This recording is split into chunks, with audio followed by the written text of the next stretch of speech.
my sponsors, my producer, Gabriel Solomon, who has brought the show back. And I want to tell you, this season is going to be hot.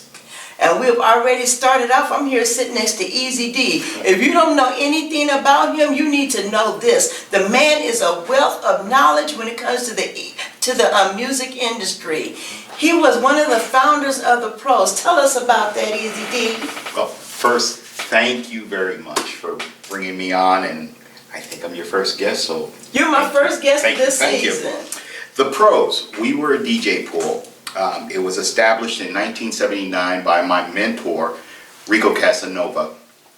And in essence, in the 80s, a DJ pool was the alternative for artists that were not able to get on mainstream radio.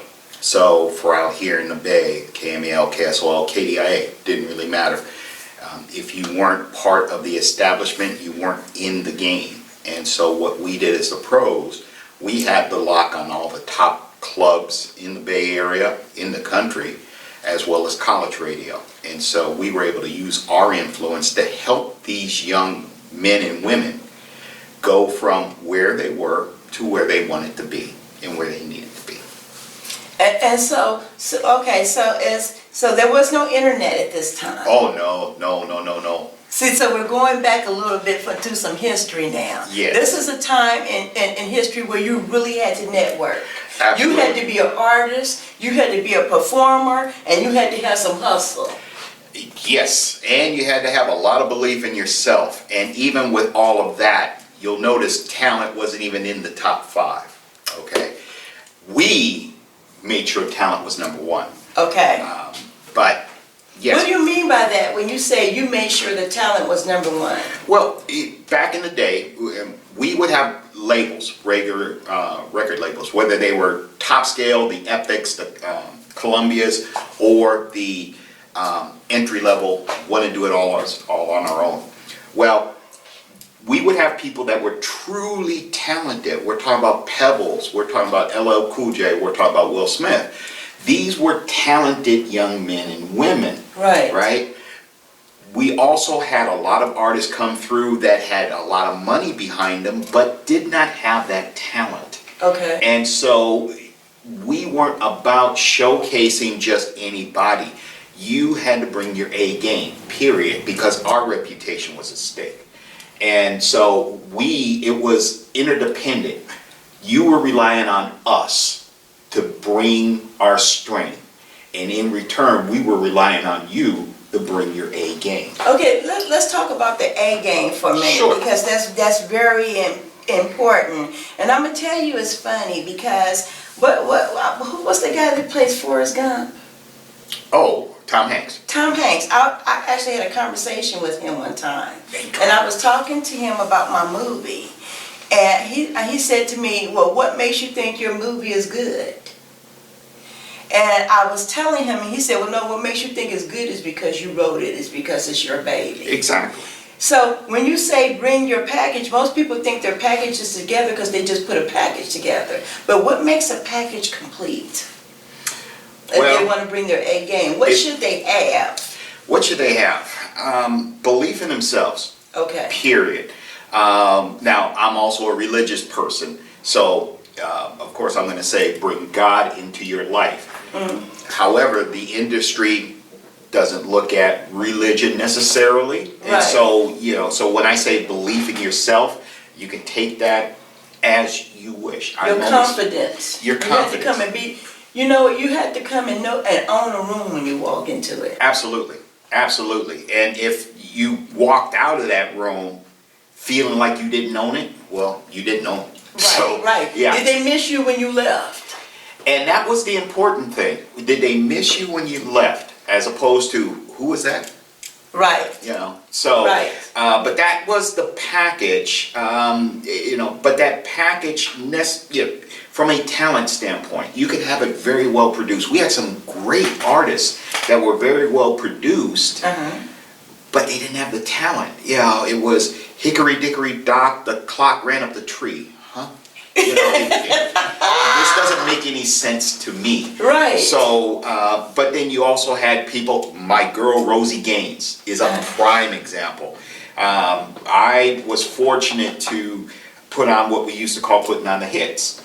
And it was at Los Medanos College up in Pittsburgh. And I had Rosie there. You know, she was one of the artists that performed. Right. And she won too. But all she had was family and herself. Fast forward a few years, all of a sudden I'm listening to Prince, Diamonds and Pearls. I'm like, you know, that voice sounds familiar.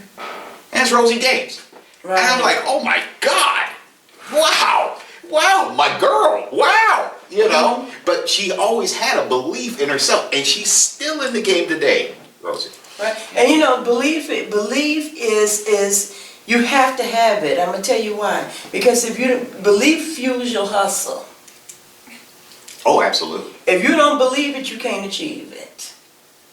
And it doesn't mean that you have to have a lot of money at the time or whatever, but you have to believe. And if you truly believe, you'll start from wherever you need to start. I don't know if you want to save this for the next segment or not, but I can give you a living example. Mr. Stanley Burrell, a.k.a. Hammer. That person personifies exactly what you just said about belief in yourself and hustle and being the first. And he was a master at being the first. You know, that's a good thing we're talking about being the first, because a lot of people now are trying to imitate something. Yes. No one is trying to be what I consider to be original. They come with a different sound, a different way of looking. Everybody is molded after somebody. How do you break out when you're the first? Because everybody, even if you ask for seed money for somebody for your project, they want you to be looking. They want it to be able to identify it with somebody else. Well, no, and that's a very difficult question, and unfortunately, I can't be the one to answer, and here's the reason why. It took 35 years to understand that the pros were the first. We talked about this the other day. They were the first. And we didn't know we were in it. You know, we didn't know we were the first. We were too busy just doing it to be the first. Wow. You know, we were just doing it. It's not like Man on the Moon. We all know who Neil Armstrong was because we have it on tape. Right. When we were into it deep, we were doing it to help promote artists because radio was You were a pioneer. Yes. You were a pioneer. You set a precedence in that thing, because it wasn't that thing until you made it that thing. So you were groundbreaking. It is there's an artist that's out by the name of Critter, and I'm going to release his new single, not today, but he has a song. It's called Something Out of Nothing. I hope you bring him soon. on the couch with Lisa B. I will try and get him off his schedule. He's a very busy young man, but he actually, and there are other artists such as Critter who, and I think that they would be better suited to answer that question. I can tell you that his song, as an example, and there are others. There are Jay Griffey, Gwen Majors. If you go to my Facebook page, you'll see a lot of them. Yes. But they are striking out on their own. They're not doing it to be the first. They're doing it to be the best. Because they have a vision. They have a vision. And I think that's the answer. If you shoot to be the best, you wind up being the first. You know, you have Michael Jordan, but before Michael, there was Dr. J.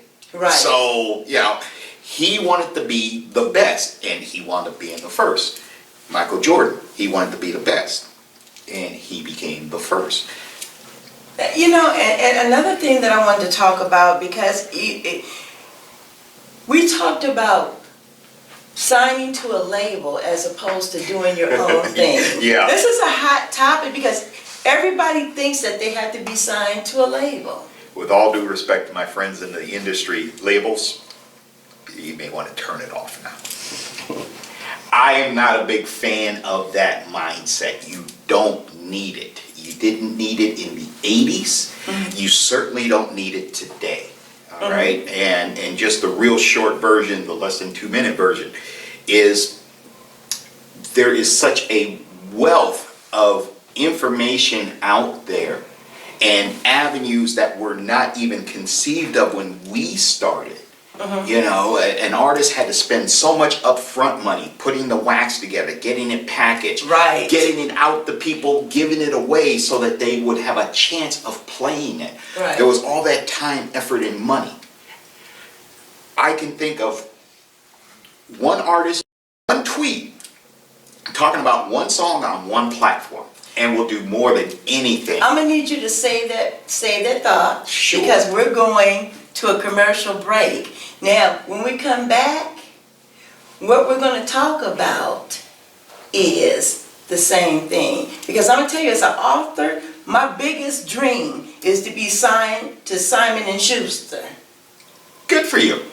I don't think you need it, but good for you. Right, but that has always been my aspiration. Well, that was when I started out, because that's what I knew. Right. But knowing what I know now, it's not my goal anymore. Good for you. You understand what I'm saying? My Exactly. goal is to get my product out, to satisfy the people, to gain more people, and to distribute my own platform and on my own platform, my own product. We're going to commercial. Keep Okay. your thought.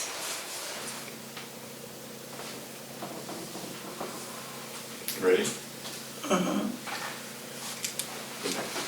Hi, it's your girl Lisa B. Welcome back to the new season of On the Couch with Lisa B. We're returning from a commercial break, and I want to say welcome to PTV1. And I'm back with Easy D, a pro in his industry. Not only is he a pro from the industry, but he's from the pros. I am from The Pros, DJ Pool. Yes, ma'am. Yeah. And when we left, we were talking about, why do you need a label?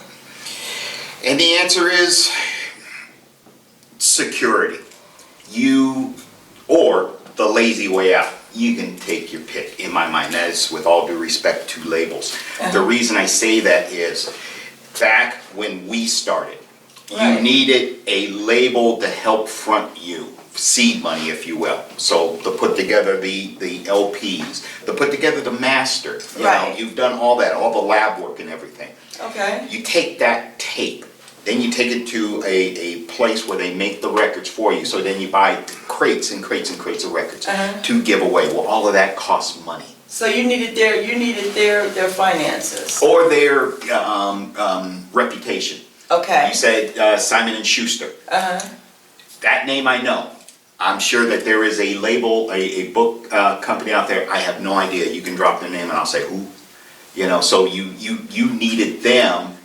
You thought you needed them more than they needed you. Right. Yeah, but that's not true. And the reason is Simon and Schuster would not have you if you didn't have the content. Right. You know, how are they promoting you? How are they going to make money if they don't have you, if they don't have your product? Right. You know, they would just be a company like Blockbuster. Or So the artist fuels their company. Absolutely. the artist is the content. Right. And so now, whether that content was 35 years ago with labels and going out and putting it on wax and distributing it through the clubs or the radio, or today, where the content goes out on this platform, for example, and it reaches so many people, and more importantly, it's going to be there forever. Everything we're talking about now, 100 years from now, they'll be able to go back, if they know where to look, they'll be able to go back and see this. You know, you're right. And you know what? I'm going to tell you what the good thing about it is that the internet has completely changed the game when it comes to distribution. I would say it changed the paradigm. The game's still the same. Okay, so, because what has happened now, if you know how to market, if you know how to hustle, and you have some wisdom, you can become your own greatest distributor.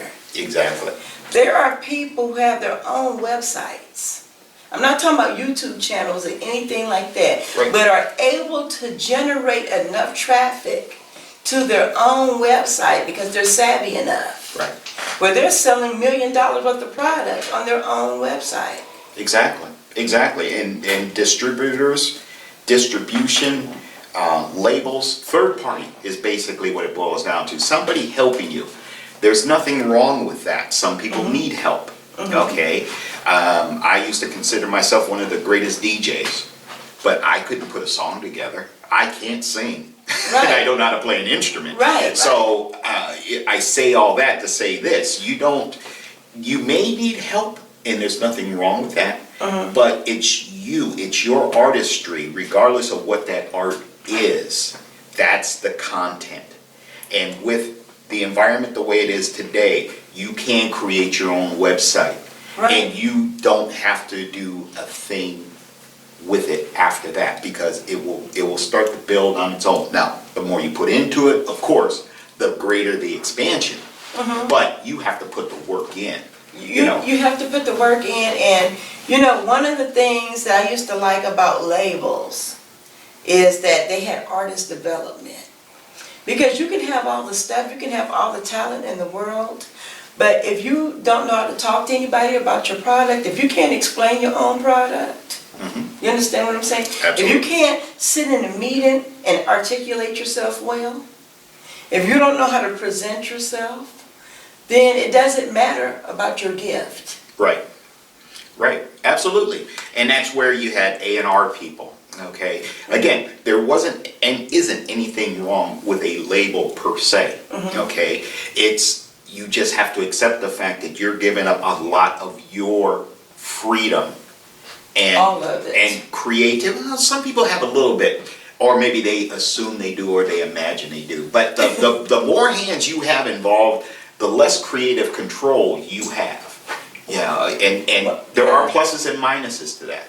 But Of course, because I know, well, I do a different industry, I write, but I know once I turn my book over to someone else, I don't care how much I like my book cover, they're going to put a new book cover on it. Exactly. They're going to change the spine of the book. They're going to put a new branding, everything is going to become different about it. right. They might even change the storyline a little bit. Right. And it's the same thing with any form of distribution. Right. Except now, you can take your content, you can put it on the web, you can put it to your web address, Right. and you can say, here's my work. Hope you enjoy it.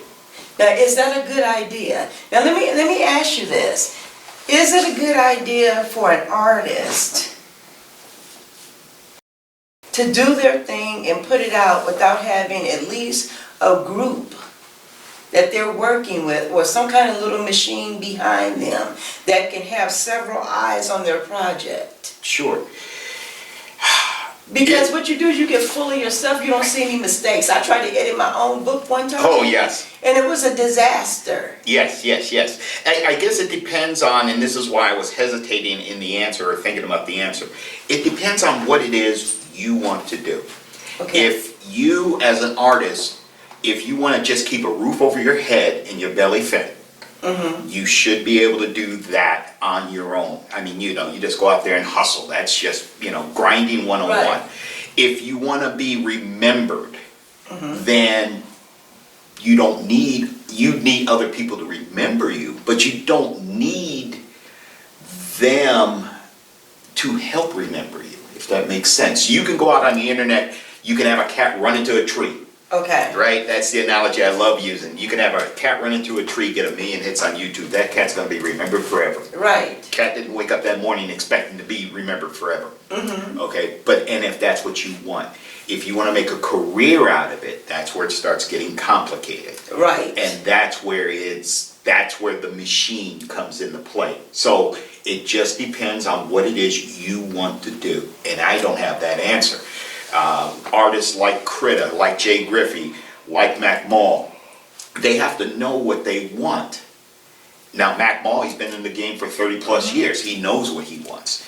Artists like Critta and Jay Griffey, I believe they know what they want, so. So you're saying you have to know what you're working towards. Exactly. And so if you know this is the end result I want, that all your steps along the way should be working towards that end result. Right. And see, that's why I was talking about quality. Because quality is everything. It's everything, especially when you're talking about your product and having eyes on your product. Because when you do something, of course, you look at it, you like it. I remember one time we were doing a church event, right? I always use this, and we put our money together, and we got 5,000 Wow. of these cards printed up, right? Mm-hmm. And nobody had money at the time. So after we got the cards, guess what? What? The lady never had anybody look at it before she ordered it. Did the graphic, she didn't put the date. Oops. Yeah, well. But the flyer looked good. The flyer looked great. So that's what I talk about when I talk about individual artists, Right. not having anyone working with them. There's always, if you're that individual, you're always going to be something that you're missing. But if you just, you can even just have a group of your friends. Exactly. Who come over and look at your stuff and look at your product. And this is what I want to talk about. You can't be thin-skinned in the industry. Oh, no. That's where, now, if you're talking about, the game itself, the industry, that's where you need a manager. You need someone to be that person to say no, to be that thick skin for you. Because people are always going to talk about you in a negative way. Absolutely. That can't be helped. That's just human nature. However, now going back to this as a business, that same cat running into the wall, Right. got 1 million hits. Didn't matter if people clicked it because they loved it. Hate cats. Didn't matter what the reason. It was the buzz that got people, hey, did you see that cat run into the wall? Ooh, no. Let me see. It's Ooh. a numbers game. It's a numbers game. It's a numbers game. And with it, and it all starts though, and now we talk about quality. Well, I mean, it's a cat running into a wall. Where's the quality? But it's the buzz. It's the buzz. So create a buzz. You've heard it. It's your girl Lisa B. I'm in season number 1. Tune in. Easy D. There's a lot of young people out there. Leave them with the word of advice for starting into the industry. Believe in yourself. It all begins and ends there. The more you trust yourself, the more you'll achieve. Well, you heard it right here on the Lisa B Show. It's your girl. We'll be on Mondays and Wednesdays, PTV1 at 2 o'clock. I love you, big. And forever on the internet. And forever on the internet. You can't wipe me out. Nope. You're stuck with us. I have an IP address. Ooh. I love you, big, and I love you much. Bye.